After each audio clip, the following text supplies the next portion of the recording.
Mentorship Corner. My name is Sibiano Mtandazo. If you are new to my channel, welcome. Don't forget to subscribe and click the notification bell so that you'll be notified every time we upload new content. If you're already a subscriber, thank you so much for your love and support. And a special thank you to my notification gang, guys. Love you lots. Okay, so on today's video, I have made notes, guys. Yeah, I know this looking down and up for when I'm reading my notes and stuff, it's not on, but unfortunately, this one is a bit of an intense video and it's quite informative. So I just have to make sure I just keep jabbing down at my notes just to make sure that I'm still like on track, if you get what I mean.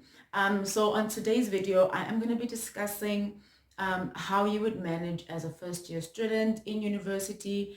There's like a few aspects to it. So I have basically divided it into two parts. There's the emotional aspect of it and there's the academic side of it. Under the emotional aspect, I will be discussing things like how you adjust to staying alone, if you will be staying alone at res or in a private residence, and things like staying at home and adjusting to the long distance traveling or short distance traveling from home and school and back and forth, and basically trying to find your independence in this world, because I feel like when you move to university, that's where you actually have to learn to be independent, learn to depend mainly on yourself, because you can't really trust what other people bring onto the table. Okay, and then the next thing I'll be discussing, and remember I said it's going to be divided into two parts.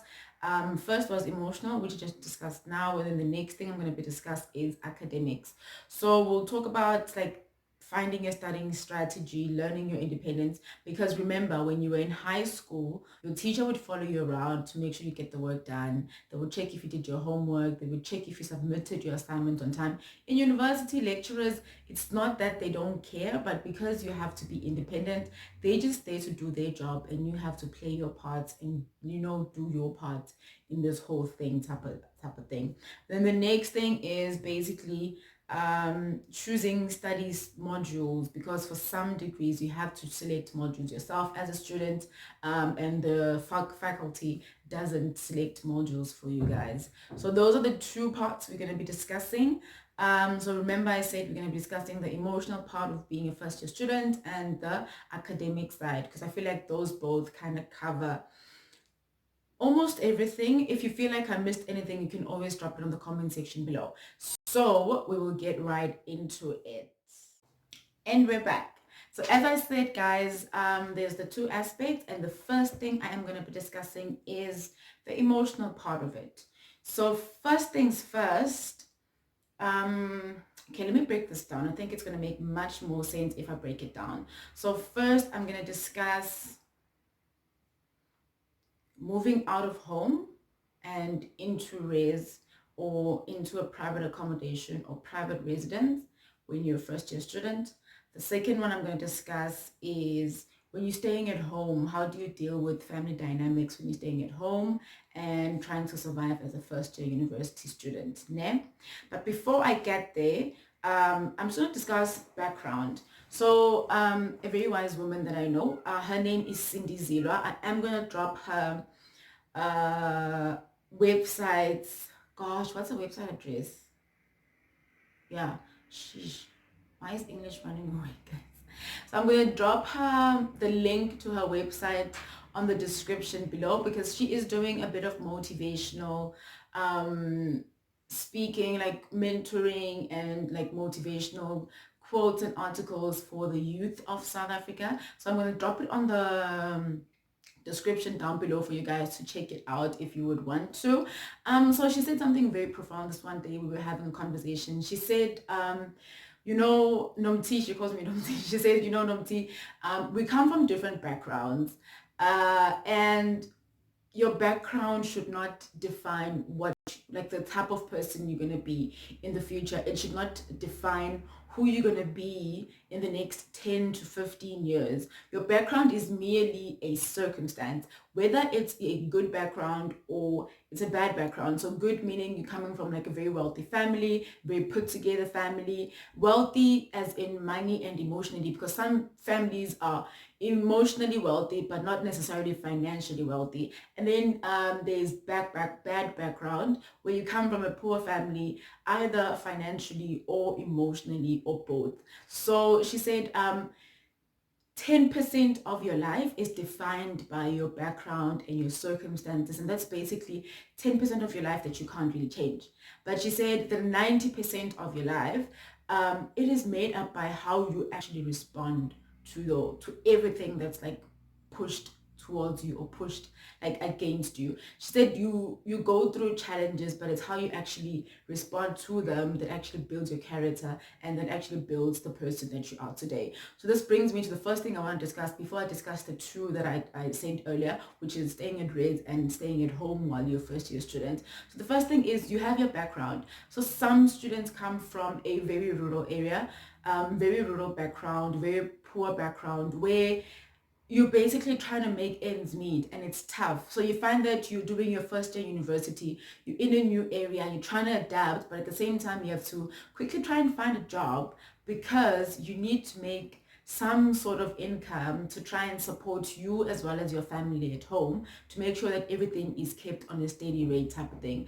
And then you get people who come from very wealthy backgrounds, where life is a bit easy for them. They're going to university, but they know they'll have their fixed monthly allowance, which will not fluctuate during the course of the month.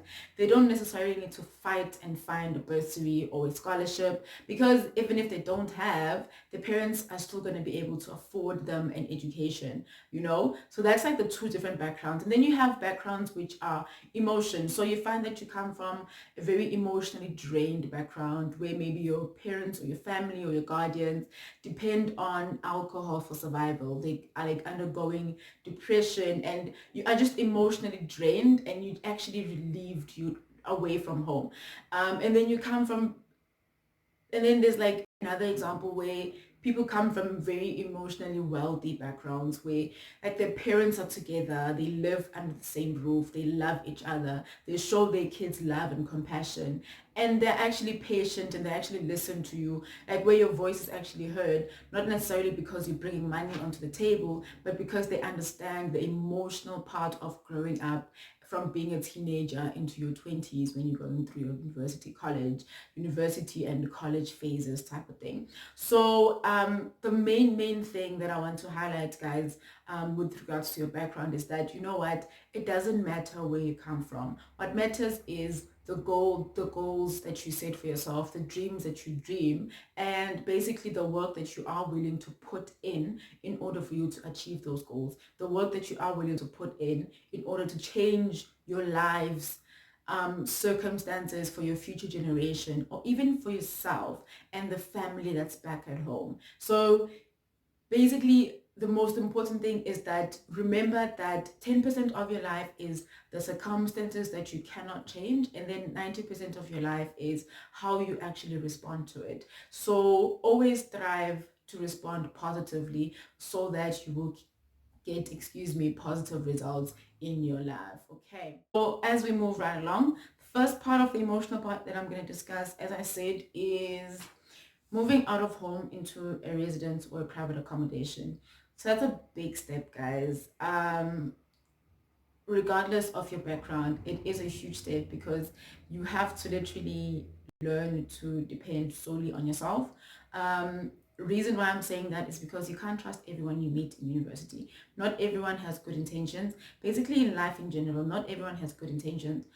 Some people you meet, they're nice, but their intentions are so bad that you don't even understand how they are able to be nice people, So when you move into that new place, that new area, try to have your own rules. So at home, you had house rules. The first thing you're going to think, you're going to be like, yay, I am fully independent. I make my own rules. And I decide what I want to do when. The very tricky part is trying to find a balance between school and your personal life That's the first thing, because you're going to have to make sure that you attend your lectures, you go for your practicals, and you're not late. You have to make sure that you cook your own food. You have to make sure that your laundry is done on time. And the most important thing is that you have to make sure that you manage your time proper. So what I would recommend is, if you're going to be staying in a private accommodation or residence, just try to have your own set of rules where you're going to be like, okay, cool. So this is how much, let's say, for example, this is how much money I get paid a month. This is how much I'm going to spend on groceries. This is how much I'm going to save for going home should you need to go home. This is how much I'm going to save for survival for the rest of the month after I've done my groceries. So it's like that with your life as well. You have to plan, okay, this is how much time I'm willing to spend with my new friends that I found, or your old friends that moved with you from school to that university. This is how much time I'm going to spend on my studying. This is how much time I'm going to spend relaxing and doing other things. Okay, that is, I feel, the most important part of your university life, because if you do not manage your time properly, as a student staying at res alone, you're going to end up not having enough time to study, and that is going to show on your results. Because as fine Singabantune, some people will need less time to study, some people will need more time to study, depending on the type of person and the type of brain that you have. So try to make sure that whatever you do, you have a set of rules in your life that govern your life, and you actually follow those rules so that you can have a successful student life. I know it's a bit scary, but don't be scared. Just learn to tell yourself, Wuti, you know what? I got this. I am taking control of everything that's happening in my life. I am in control. This is the plan, and this is how everything is going to work out. Okay. So that's like if you're staying alone at risk. If you are at home, you will have to adjust to the traveling. It's either you're going to be using your own transport, which means you'll be driving your own car, or you're going to be using public transport. Either way, you have to manage your time wisely as well. When you get home, make sure you do your chores. If you have like a list of chores that you have to do after campus, you do your laundry on time, and have a study timetable as soon as possible, so that you have enough time to recap from your day's work and to actually, prepare for the following day, or to prepare for the week, so that you are well ahead of your work with your work. Okay. I think that's about it when you're staying at home. The most important thing that you have to be aware of when you're staying at home is that there's always going to be family dynamics where you can't just run away. If your parents maybe throw a fight or a tantrum, or if your siblings throw a tantrum and all the drama, it's emotions that it's like an emotional part of your life that's always gonna be there because you're staying at home. It's family dynamics that you cannot run away from, but you just have to try and survive and live through that. Okay. The next thing is, you are going to have to find friends at some point. So there's different people. There's people who prefer being all alone, not because they're lonely or anything, but they just prefer their own company, and they just don't trust people. Sometimes it's not even like a trust issue. It just means they just don't like having friends, and they're happy with themselves and their families. So you have to know which type of person you are. Know if you need to try and look for good friends, or you are fine alone. If you do need to try and look for good friends, have like a criteria, even though you're not going to tell the person that you actually almost like interviewing them or assessing them to see if they're qualified to be in your friends list book.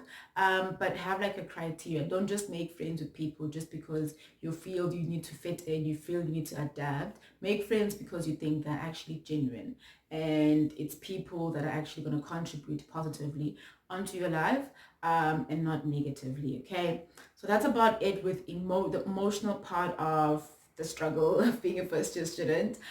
Next up, I am going to be discussing the academics. Academics, it's not that long. It's actually quite brief. I'll try to summarize it as much as I can. So stay tuned as Okay, academics. So the first thing I'm going to discuss is, guys, I'm sorry, I'm reading my notes just to make sure I didn't, gosh. Yeah, okay, I think I covered everything. So the first thing I'm going to discuss under academics, it's basically, you need to learn to find your independence. You need to learn to find your independence from your lecturer, because your lecturer is basically going to tell you a summary of a certain chapter, and you're going to have to go back and read your notes, your lecture notes, and go read the textbooks that they prescribed for that certain module, and you're actually going to have to go through thorough research to make sure you understand the concept. That's basically how university works. The lecturer doesn't spoon feed you like how it happened in high school. So they won't tell you all the nitty-gritty that you need to know. They will just highlight the important things you need to focus on, but it is up to you to hold your own, hey? Hold your own and do enough research and all that drama so that when you go back to consult with them, if you don't understand something, you know exactly what you don't understand, and then they will come in and help you, okay? So the first things first. Oh gosh, I don't know why, guys. I don't know why. Anyways, the first thing you want to make sure you learn your independence as a student. So make sure that you do enough work to actually support the notes that your lecturer gives you in class. Okay, that's the first thing you need to do when it comes to your academics. Second thing you need to do is you need to develop a studying strategy. So this applies for both people staying at home and people staying at residences or private accommodation. You need, it's not even like a want, like if you want to do it you can do it, if you don't want to you can't. No, you need to have a study strategy that is actually going to work for you, because if you don't, you're going to feel it when your exams come through, that you have like a whole load, like an entire load of work on your shoulders that you haven't even touched, and you're just trying to understand what's happening. And believe me, when it's towards the exam time, your lecturers may not be available, because during the course of the semester, they will tell you my consultation times are this and this and this. Drop me an email and then we'll book an appointment, and then you can come through and then we can have a consultation. During exams, they're busy. They're marking scripts, they're moderating stuff. They're busy, guys. They're busy during exam season. They may be able to consult last minute consultations, but don't expect them to be reteaching you everything, okay? So have a study strategy in place where maybe, like, for example, when I was in varsity, I used to use my weekdays as my study period. So during the week, I wouldn't go out. I would chill with friends, but I would be very limited. I would make sure that during the week, I sit down and I study my work for that week, so that during the weekend I can sleep. During the weekend I can do my laundry, I can maybe go buy groceries. If I want to go home, I can actually go home. And if I want to chill and go out with friends, I can actually do that because I have time to do that. So that's how I did it. It's up to you how you do it. You will do it according to what is suitable for you and your lifestyle. Okay, so that's the next thing you have to do. Have a study strategy in place and make sure you follow it, so that when tests are approaching and your exams are approaching, you actually don't have a lot of like work to go through. Okay, the next thing I want to talk to you about, guys, it's just general advice. So for certain modules, I know for like us, when health sciences, they normally choose modules that you need to do for that particular degree, and you don't really have to change and choose a major and all the drama. But there's certain degrees like commerce degrees, like your BCom accounting, BCom general, you have to choose whether either you want to do, I think, economics, supply chain, and accounting. I think I could be wrong. But for those, even like your BSc, you have to choose what you want to major in and all the drama. For those, please go and do thorough research before you choose your modules, so that you choose a career path that you actually want to follow. So if you're not sure, ask your lecturers. They normally have, like, I think someone who's going to be like a lecturer / supervisor to help you with choosing modules.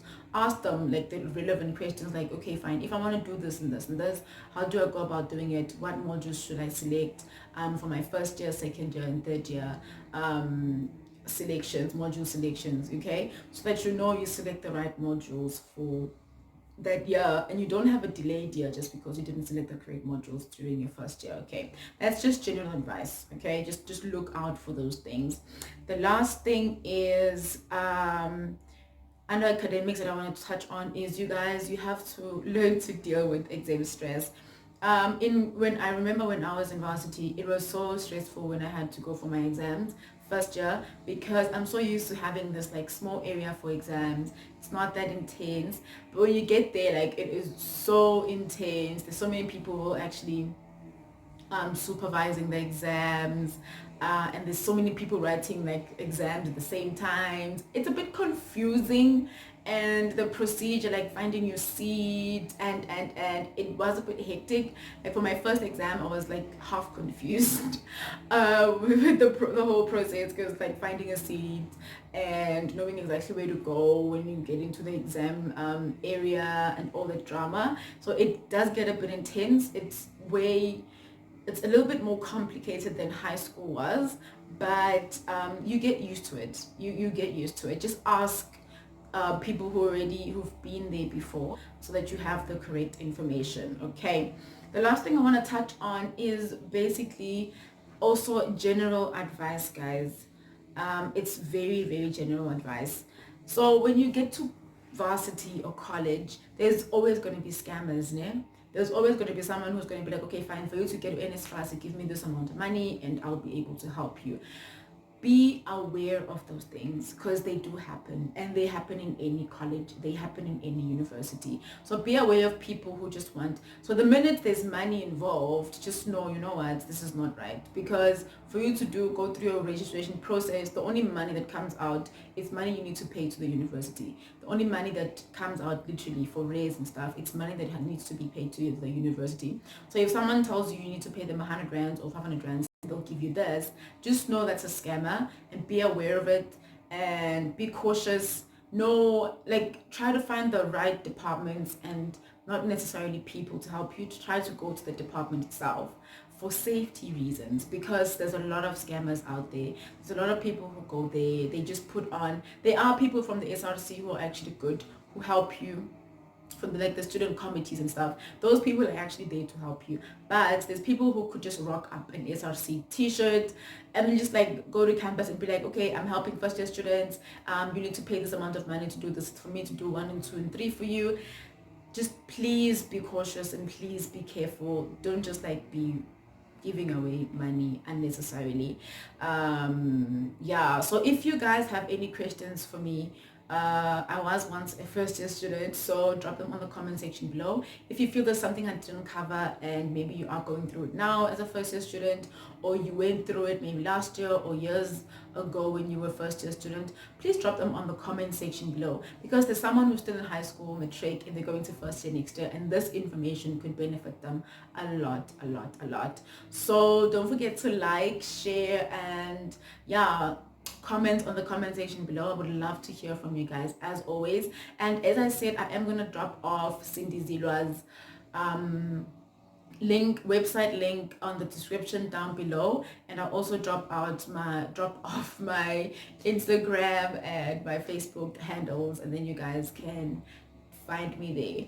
Anyways, that's it from today's video. I hope you guys loved and enjoyed it. I hope it keeps you guys informed, as that's the intention of the channel. I love you lots. Bye guys, take care. Mwah, mwah.